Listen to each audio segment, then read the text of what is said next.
Before the gods, there was only Ginnungagap, a vacuum where extremes meet, freezing mist from Niflheim colliding with the chaotic fire of Muspelheim.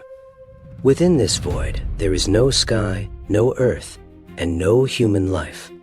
Only the first giant, Ymir, exists, emerging from the moisture and the heat. Odin and his brothers do not inherit a throne or a kingdom. They find a world of raw, unshaped matter. To create something stable, they kill Ymir. This is the starting point of the Norse universe. Order does not begin with a miracle. It begins with an assassination.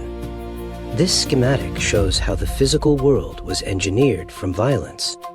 Odin converts Ymir's circulatory system into ocean currents. His flesh forms the earth, and bones create mountain ranges. Finally, the expanded cranium becomes the dome of the sky. On the shores of this new world, Odin finds two pieces of driftwood. He grants them breath and mind, turning wood into the first humans, Ask and Embla, a shift in tone, more serious. Odin has shaped the land and the people, but the giants he displaced still exist in the shadows. He has built a house, but he does not yet know how to defend it. To find the leverage he needs to maintain this order, he turns his focus away from the earth and toward a search for hidden knowledge. The roots of Odin's name, Woden and Wotan, reveal the nature of this search. These words describe states of frenzy, ecstasy, and prophetic fury. He is a god driven by an agitated, obsessive need to see. This obsession leads him to the roots of the world tree, to the well guarded by Mimir. To know the future, Odin needs to drink from its waters. Mimir demands a physical toll. Odin responds by gouging out his own eye and dropping it into the well.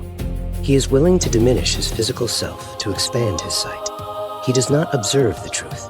He buys it with his own body. Even the well is not enough. To grasp the symbols that govern fate itself, Odin travels to the world tree, Yggdrasil. He hangs from a wind-swept branch for 9 nights. He is starved and dehydrated, his side pierced by his own spear. This is a ritual of self-torture. There is no other power to appease. Odin is sacrificing himself to reach a state where the universe reveals its secrets. Through this agony, he learns the ruins. He gains command over magic, the inspiration of poetry, and the shifting tides of war. But the ruins offer no comfort. The knowledge he tore from his own suffering reveals a singular, unavoidable fact. The world he built is going to end. The vision Odin sees on the tree is Ragnarok. It is the scheduled destruction of the gods and the collapse of the sky he forged from Ymir's skull.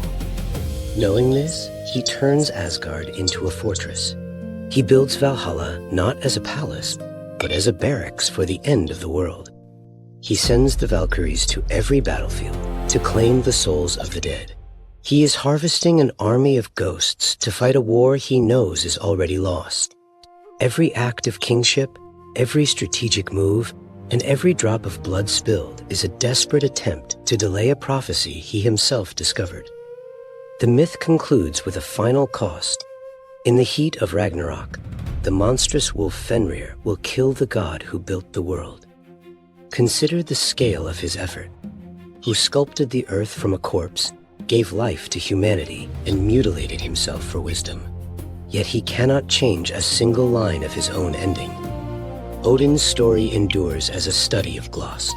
He is a wanderer who bought wisdom with blood and built a kingdom from chaos, only to face a fate he was wise enough to foresee, but powerless to stop.